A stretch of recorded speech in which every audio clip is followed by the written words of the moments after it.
The massive doors of the Galactic Council chamber slid open with a sound like thunder rolling across mountains. Ambassador David Walker stepped through, his heart pounding against his ribs, though his face remained perfectly calm. Behind him walked his small delegation of 5 humans, the first of their kind to ever set foot in this sacred hall. The chamber stretched before them like a cathedral built for giants. Thousands of seats rose in circular tiers toward a ceiling so high it disappeared into artificial clouds. Representatives from 800 different species watched in absolute silence as the humans walked down the central pathway. Some of these beings had ruled empires when humanity was still living in caves. Others commanded fleets that could reduce Earth to ash in a matter of hours. And all of them were staring at the 6 humans like they were looking at ghosts. David kept his eyes forward, but he noticed everything. The Dravari delegation, their silver skin reflecting the chamber lights, leaned away as he passed. The massive Goroth representatives, each one standing 12 feet tall, with 4 arms crossed over their barrel chests, watched with expressions that might have been fear. Even the ancient Veloci, beings of pure energy contained in crystalline shells, seemed to flicker with something like nervousness. This made no sense. Earth had only discovered faster than light travel 20 years ago. Humanity was a speck compared to these civilizations. They should have been ignored, dismissed, treated like children stumbling into a room full of adults. Instead, the entire Galactic Council had summoned them here with unprecedented urgency. High Chancellor Morith, a being whose species had founded the Council 12,000 years ago, rose from his central throne. His body was humanoid, but wrong in subtle ways. Too many joints in his fingers, eyes that reflected light like a cat, skin the color of dried blood. Humans of Earth, his voice boomed through translation devices embedded throughout the chamber. You stand before the united authority of civilized space. We have watched your species for 2 centuries. We have debated your nature in countless sessions. And now, with war consuming our borders, we must address the greatest threat this council has ever faced. David felt his delegation tense behind him. They had expected this meeting to be about trade agreements, perhaps territorial disputes about mining rights in nearby systems. Not war, not threats. High Chancellor, David replied, his voice steady, Earth comes in peace. We seek only friendship and cooperation with the galactic community. We pose no threat to anyone. A sound rippled through the chamber. It took David a moment to realize it was laughter. Hundreds of alien species laughing at his words. But it was not the laughter of mockery. It was the laughter of fear barely contained. Chancellor Morith raised one of his 2 long hands, and silence fell instantly. You do not understand, Ambassador. We did not summon you here because we fear what you might do to us. He paused, and something ancient and terrible moved behind his reflective eyes. We summoned you here to beg you not to help us. The words hung in the air like poison. David's mind raced. This was wrong. Everything about this was wrong. Humanity had barely explored a dozen star systems. Their military consisted of a handful of defensive satellites and 3 experimental warships. How could anyone fear them? I do not understand, David said carefully. The message we received spoke of a crisis. A war against something called the Vreth Collective. If the Council is in danger, Earth would naturally want to assist our galactic neighbors. The reaction was immediate and violent. Several delegations rose from their seats in alarm. The Goroth representatives actually stepped backward, their massive bodies trembling. Somewhere in the upper tiers, a species David did not recognize began making sounds of pure distress. Chancellor Morith closed his eyes as if in pain. The Vreth have conquered 37 systems in the past rotation. They are a hive mind species that consumes all biological matter to fuel their expansion. Our combined fleets have failed to stop them. Projections suggest total galactic conquest within 5 cycles. He opened his eyes and stared directly at David. We are losing this war, Ambassador. We are losing badly. And every military strategist, every war council, every simulation we have run comes to the same conclusion. The only force in this galaxy capable of stopping the Vreth is humanity. David felt the blood drain from his face. That is impossible. We have 3 warships. You have millions. Numbers mean nothing, a new voice called out. The speaker was a tall, thin being with gray skin and enormous black eyes. David recognized the species from briefing files. The Tylori, one of the oldest races in the Council. I am Elder Savan. I led the observation mission that watched your planet for 150 years. Elder Savan moved forward, and despite his frail appearance, other species parted before him like water before a stone. We watched you, humans. We watched your entire history, and what we saw terrified us more than anything we have encountered in 10,000 years of space exploration. He stopped directly in front of David, close enough to touch. You fight wars the way no other species fights. You do not stop. You do not calculate acceptable losses. You do not surrender when defeat is certain.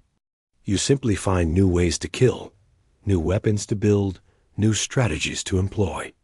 You turn everything into a weapon. Your science, your industry, your very culture. David wanted to argue, to defend his species, but the words would not come. During what you call your Second World War, Elder Savan continued, your species killed 70 million of your own kind in 6 years. You built weapons that could destroy entire cities in a single flash. And when that war ended, you did not stop. You kept building, kept preparing, kept perfecting the art of destruction. Chancellor Morath spoke again. This is why we kept your existence hidden from the galaxy, Ambassador.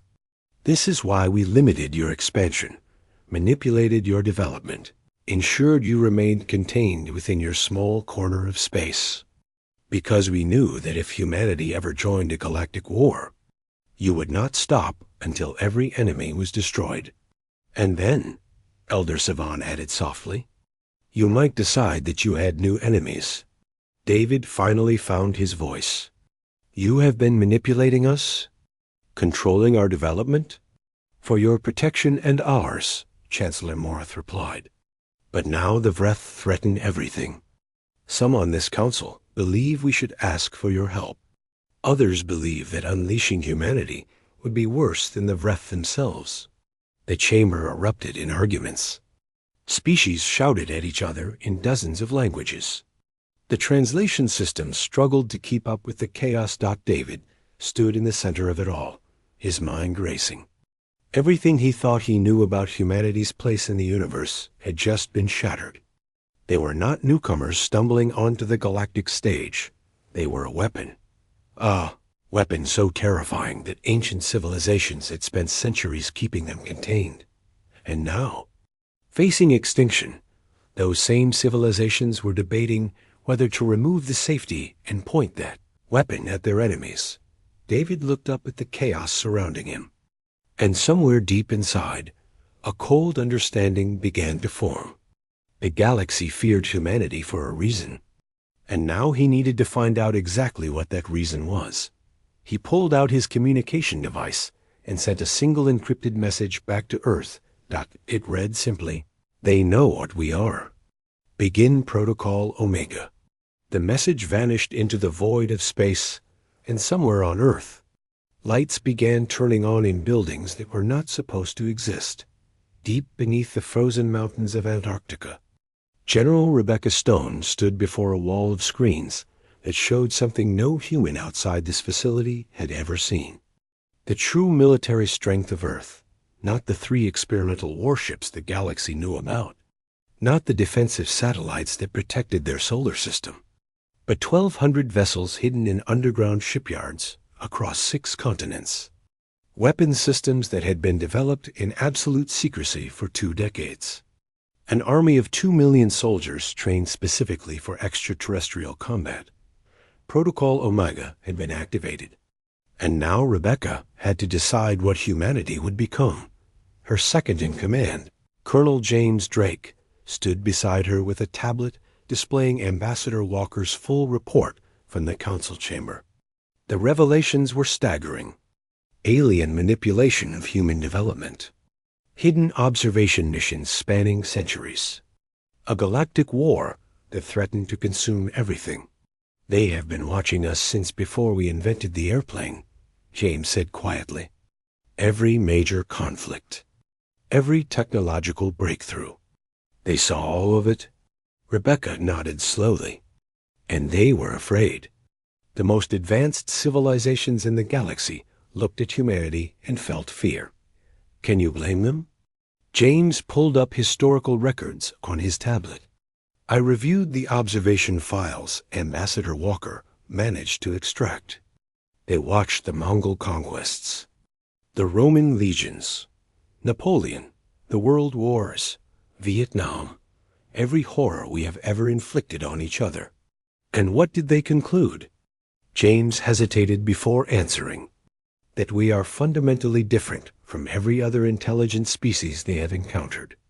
Other races evolve past violence. They develop peaceful societies once they achieve a certain level of technology. We did not. We just became more efficient at killing. Rebecca turned away from the screens and walked to a window that looked out over the underground hangar. Row after row of warships waited in the darkness, their hulls painted black to absorb sensor scans. Each one represented years of secret development, resources diverted from public projects, thousands of workers who had signed lifetime secrecy agreements. The Vreth Collective, she said. What do we know about them? Hive mind species. No individual consciousness. They absorb biological matter to reproduce and expand. Current estimates put their fleet at over 100,000 vessels, though the number grows daily as they consume more worlds. And the Council fleets? Combined strength of approximately 2 million ships. But they have already lost 300,000 in direct engagements. Their tactics are failing. They fight wars by calculation. Acceptable losses. Strategic withdrawals. The Vreth do not care about losses. They just keep coming. Rebecca smiled, though there was no warmth in it. They fight like us. Worse, they fight like us without any of our creativity or adaptability. They have one strategy: overwhelming force. But because they have unlimited numbers, it works.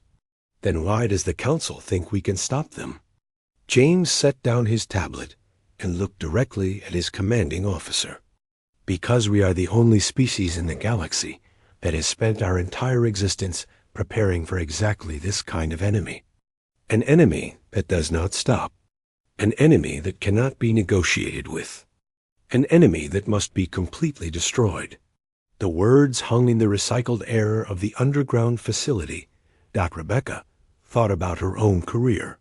30 years of military service. Wars fought in deserts and jungles and frozen mountains. She had seen what humans could do to each other when survival was at stake. The brutality, the ingenuity, the absolute refusal to accept defeat, even when defeat was certain. The Council is debating whether to ask for our help, she said. But they are afraid of what happens after we win. Yes, Elder Savan's testimony was clear. They believe that if we destroy the Vreth, we will not stop. That we will look at the galaxy and see it as territory to be conquered. Will we? James did not answer immediately. It was the question that had haunted humanity's secret military leadership since they first learned of the Council's existence. What kind of species would they be when they finally stepped onto the galactic stage? Conquerors or partners? Predators or protectors? An alarm suddenly pierced the silence. Red lights began flashing throughout the facility. James grabbed his tablet, and his face went pale. "General, we have incoming communication from the Council Station. Priority Alpha." Rebecca moved to the main console and activated the connection. Ambassador Walker's face appeared on screen, but he was not in the council chamber. He appeared to be in some kind of emergency shelter, and behind him, Rebecca could see chaos. Alien diplomats running. Warning lights flashing. "Ambassador, report." "The Vreth," Walker gasped. "They bypassed the council defense lines. A fleet of 10,000 ships just entered the Galactic Council home system. They will reach the station in 6 hours." Rebecca felt ice form in her stomach. The Council Station. That is where you are, along with representatives from 800 civilizations. If the station falls, galactic governance collapses. The Vreth will have access to every strategic database, every communication network, every secret in civilized space. Can the Council fleet defend the station? Walker's laugh was bitter. Their nearest fleet group is 3 days away. The station has minimal defenses. They were so certain the Vreth would never penetrate this deep into protected space that they left themselves completely exposed. Behind Rebecca, Colonel Drake was already issuing orders into his communicator. Ships were powering up. Crews were being mobilized. 20 years of secret preparation was about to be tested. "Ambassador," Rebecca said carefully, "you understand what happens if we intervene. The Council will know about our true military strength. They will know we lied about our capabilities. General, if you do not intervene, there will be no Council left to be angry with us." Rebecca closed her eyes for a moment. When she opened them, her decision was made. Hold position, Ambassador.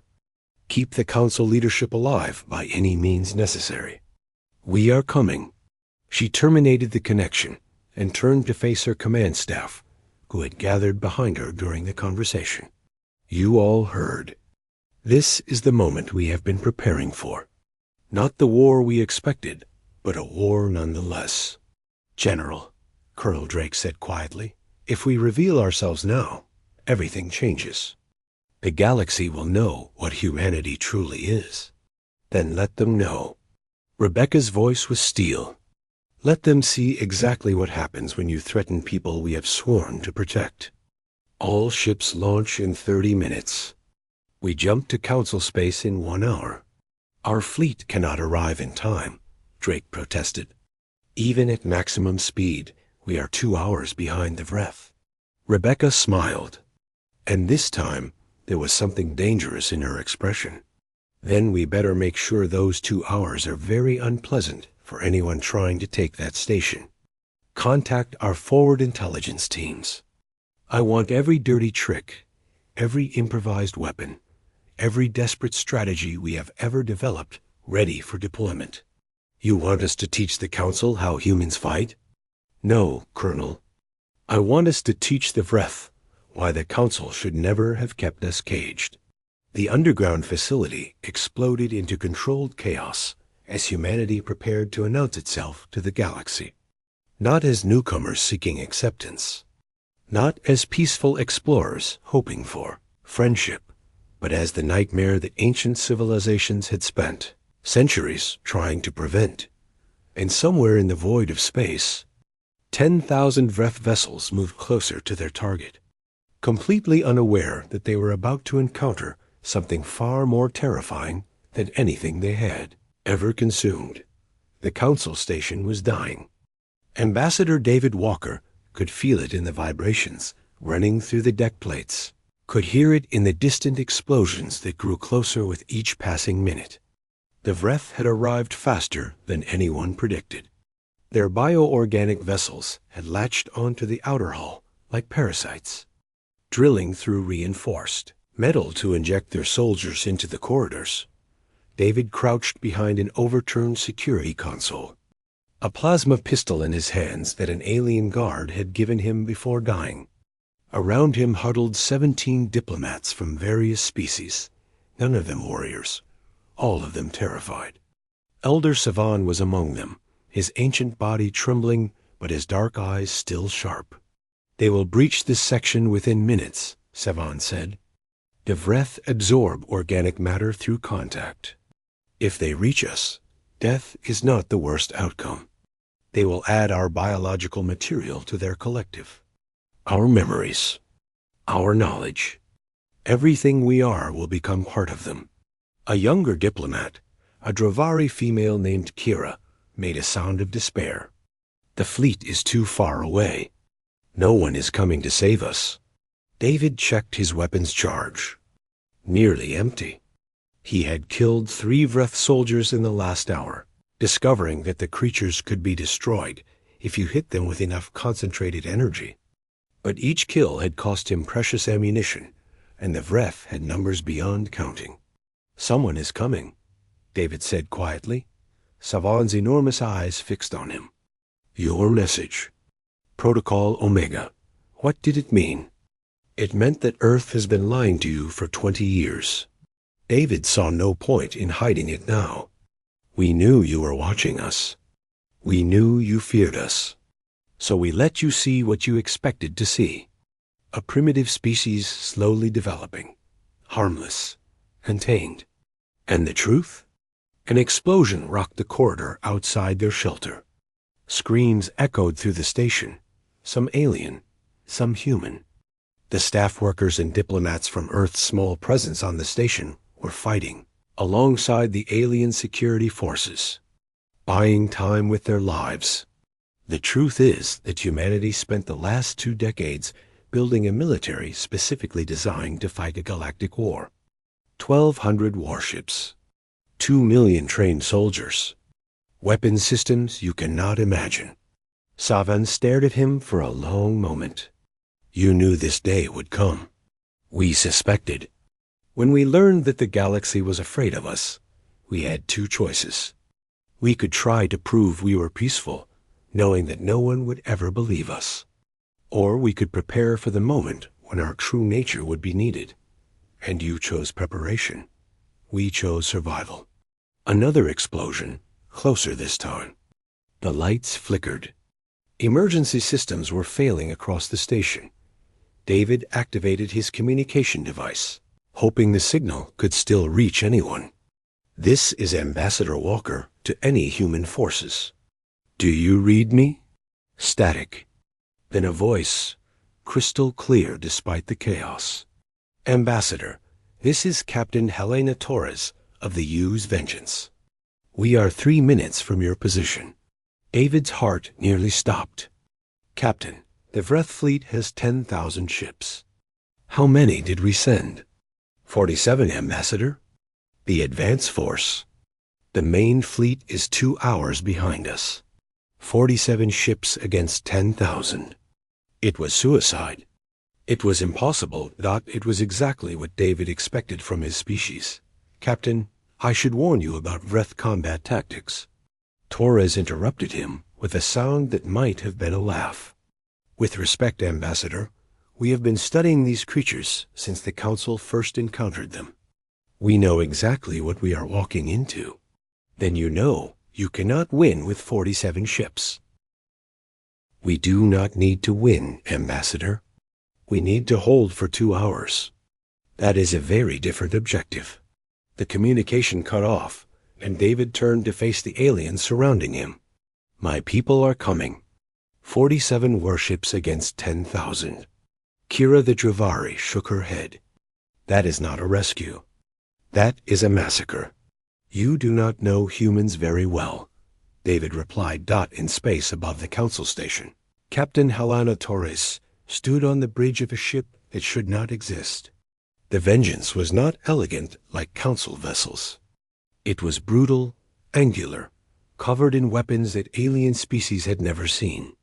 Its hull was painted black and marked with a single white skull, an ancient symbol that humanity had never stopped using. Around her, 46 other ships dropped out of faster-than-light travel, forming a wedge aimed directly at the Vreth fleet. "All ships, this is Taurus. You know the mission. We hold this station until the main fleet arrives. We do not retreat. We do not surrender. We make the Vreth pay for every inch of space they take. Her tactical officer, Lieutenant Marcus Webb, pulled up the enemy positions on the main screen. Captain, Vreth formation is standard for their species. They are clustering around the station, focusing on breaching rather than defense. They do not consider us a threat. Good. Let us change their minds. All ships, weapons free. The human fleet surged forward, and space came alive with fire. Human weapons were not elegant. They did not use the refined energy systems that council species had developed over millennia. Instead, they used kinetic accelerators that launched tungsten projectiles at a significant fraction of light speed. They used nuclear-tipped missiles that exploded with the fury of small stars. They used directed energy weapons that burned through Vreth, bioarmor like sunlight through fogged out the first wave of Vreth vessels. Nearly 100 ships that had been positioned as a screening force ceased to exist in approximately 15 seconds, on the bridge of a council observation post far from the battle. High Chancellor Morith watched the engagement with something approaching religious horror. "Impossible," he whispered.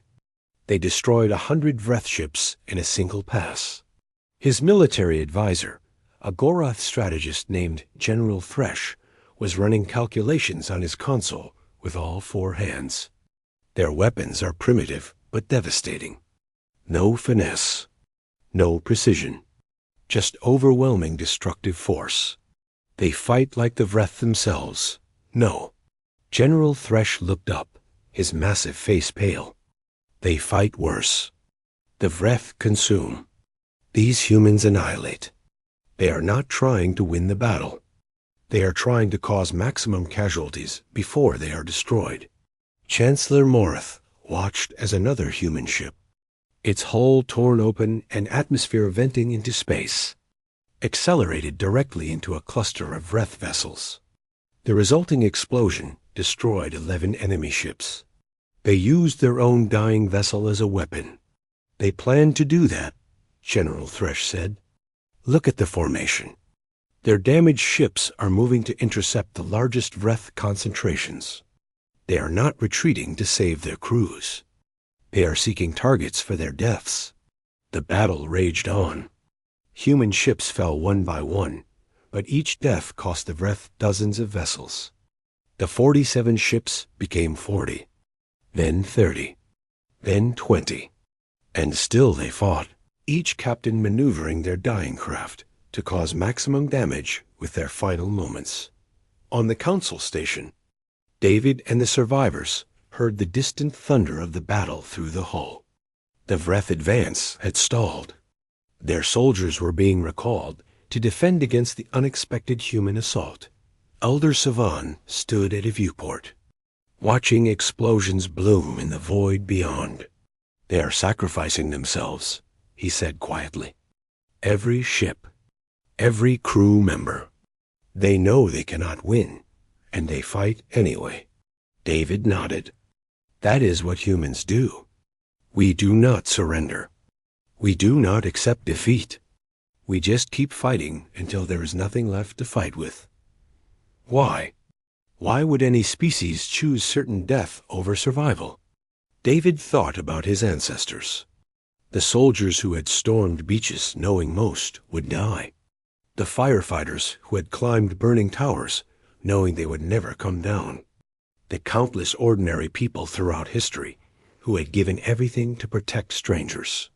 Because some things matter more than survival, he finally said, and protecting others is one of them. Another explosion lit up the viewport. Another human ship dying. Another crew sacrificing everything. But in the distance, something else appeared. A ripple in space. A tear in reality. The main human fleet had arrived early. 1,200 warships emerged from faster-than-light travel. And the Vreth, for the first time in their existence, understood what it meant to be prey. General Rebecca Stone stood on the bridge of the UES Retribution, the flagship of humanity's secret fleet, and watched the Vreth die. 1,200 human warships moved through the enemy formation like wolves through a flock of sheep.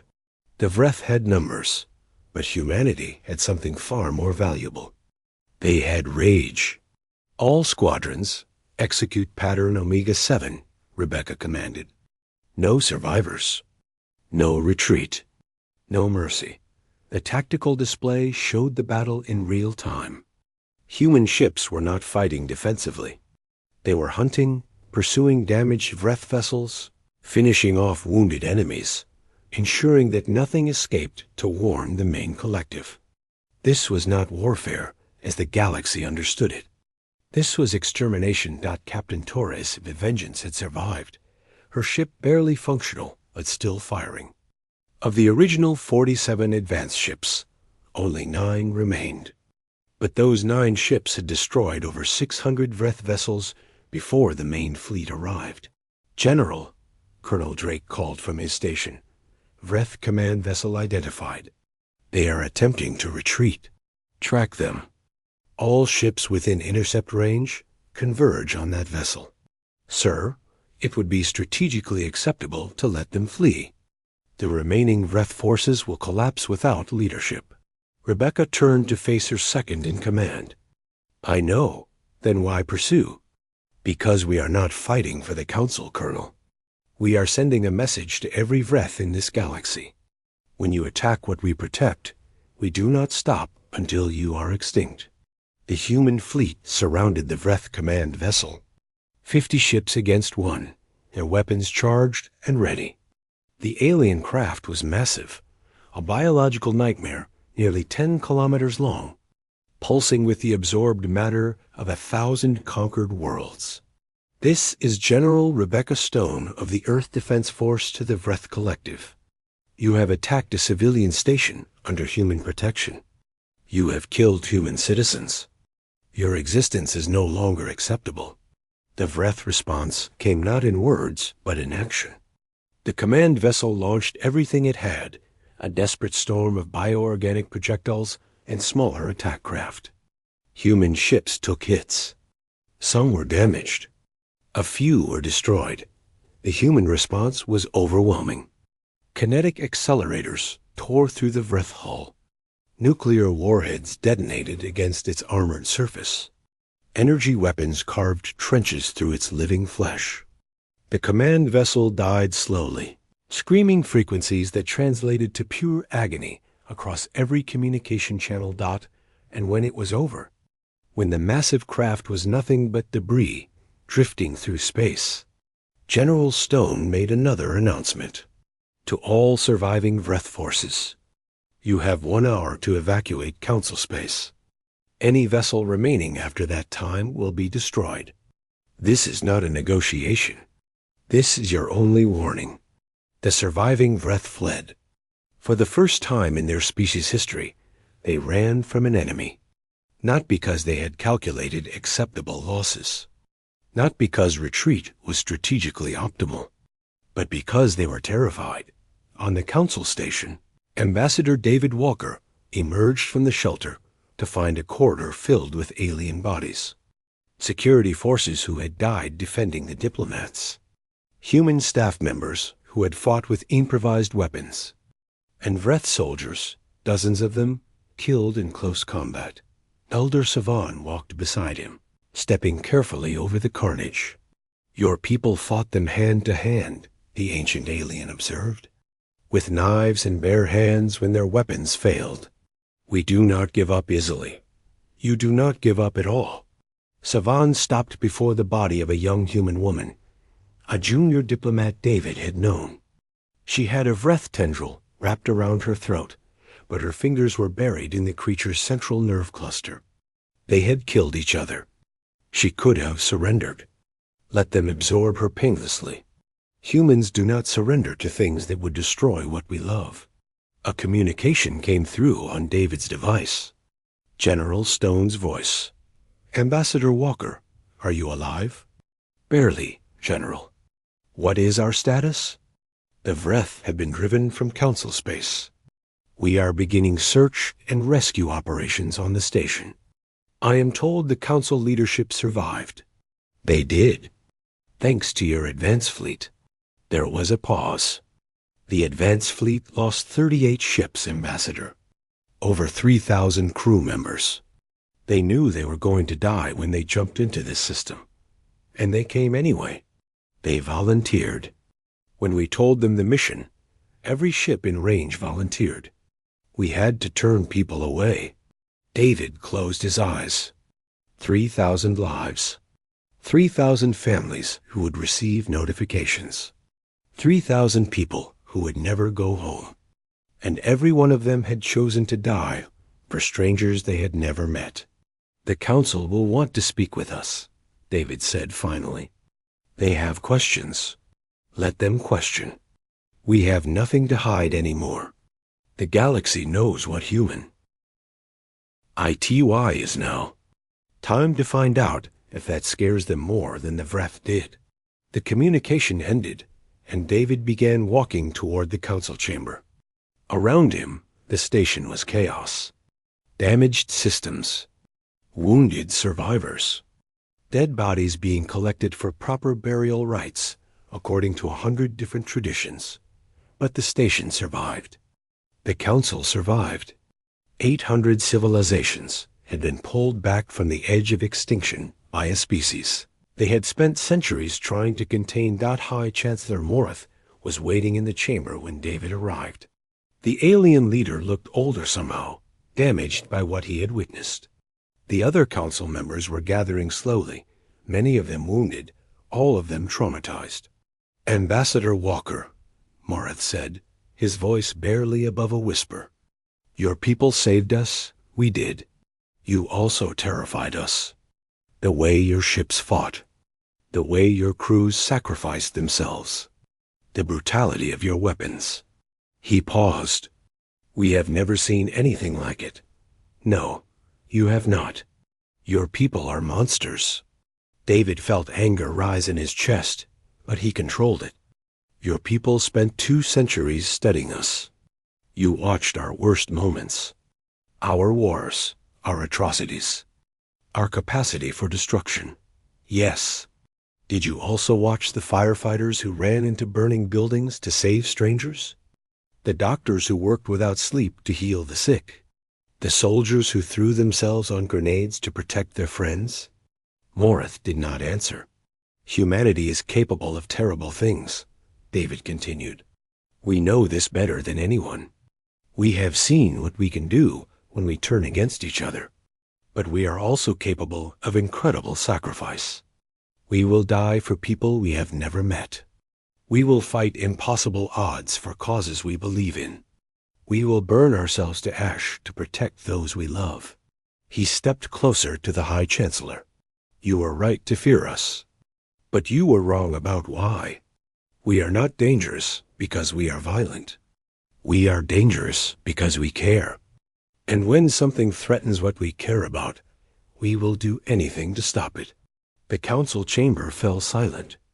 Every alien representative was listening now. The Vreth will return, David said. They will bring more ships, more soldiers. They will try to consume everything you have built.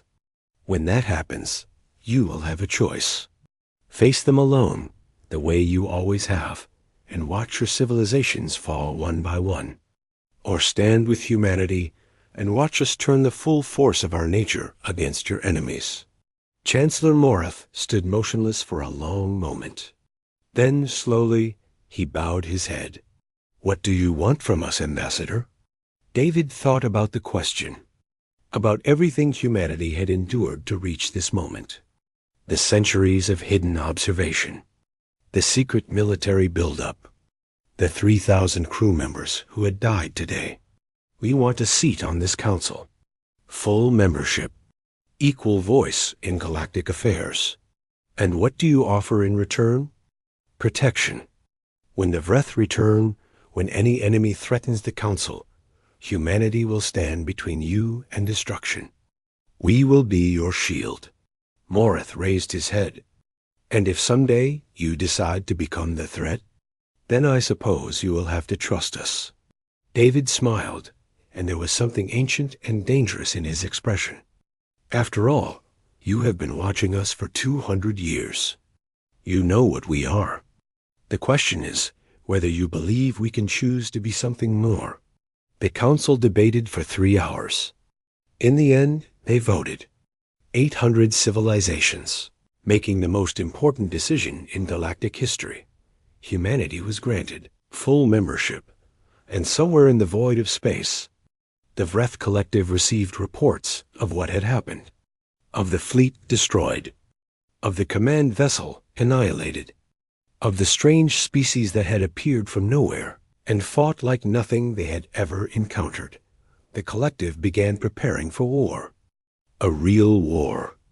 Against an enemy that would not stop until one of them was extinct. But this time, they were afraid. 6 months had passed since the Battle of Council Station. 6 months since humanity revealed itself to the galaxy. 6 months since everything changed. General Rebecca Stone stood in the war room of humanity's new embassy on the Council Station, watching holographic displays that showed fleet movements across 1,000 star systems. The Vreth had not been idle. They had regrouped, rebuilt, and launched a new offensive that threatened to overwhelm the entire Western Spiral Arm. But this time, they were not fighting the Council alone. Human warships patrolled alongside alien vessels. Human soldiers trained with warriors from a dozen different species. Human strategists worked with Gorath tacticians and Veloci intelligence officers to coordinate the largest military alliance the galaxy had ever seen out, and the Vreth were losing. General. Colonel Drake called from his station. We have confirmation from the 7th Fleet. The Vreth breeding world in Sector 19 has been sterilized. No survivors. Rebecca nodded. Another Vreth world burned. Another step closer to ending this war permanently. She should have felt satisfaction. Instead, she felt something closer to exhaustion. Casualties? 12 ships destroyed. 2,300 crew members. Drake hesitated. The Council observers are disturbed by our methods. They always are. The door opened and Ambassador David Walker entered. He looked older than he had 6 months ago. The weight of being humanity's face to the galaxy had aged him, left shadows under his eyes that never quite went away. The Council is meeting, he said. They want to discuss the war's progress, meaning they want to complain about how we are winning it. David smiled slightly. Something like that. They walked together through the station's corridors. Aliens of every description passed them, some nodding respectfully, others stepping aside with barely concealed fear. Humanity's reputation had spread across the galaxy. They were heroes to some, monsters to others. Most saw them as both. The council chamber was already full when they arrived. High Chancellor Morith presided from his central throne, his ancient face betraying nothing. Elder Savan sat among the Talori delegation, watching Rebecca with those enormous dark eyes that had seen humanity's entire bloody history. General Stone. Morith began. The Council has reviewed your latest campaign reports. The Vreth have lost 47% of their territory in 6 months. At this rate, they will be completely defeated within 2 years. That is the projection, Rebecca agreed. The Council is concerned about your methods. A murmur ran through the chamber. This was not new. Every major victory brought the same debate. Human tactics were effective, but they left nothing behind. No survivors. No prisoners. No chance for the Vreth to rebuild. Our methods work, Rebecca said flatly. They also terrify us. This from the Dravari ambassador, a being named Consul Pren, who had replaced the previous representative after the Battle of Council Station. You do not merely defeat enemies. You erase them. We have seen your ships pursue wounded Vreth vessels into uncharted space rather than let them escape.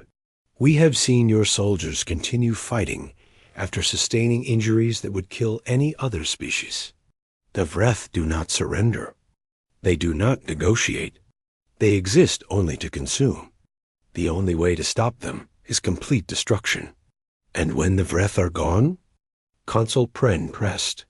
What then? Does humanity simply stop being what it is? Rebecca felt her jaw tighten. This was the question that haunted every human in the galaxy. The fear that they would become addicted to war, that peace would feel like imprisonment, that the darkness inside them would demand new enemies. Before she could respond, Elder Savan rose from his seat. If I may speak. The chamber fell silent. Savan had not addressed the full council since his testimony about human nature, the testimony that had helped fuel 2 centuries of alien fear. I watched humanity for 150 years, Savan said, his voice carrying the weight of ages.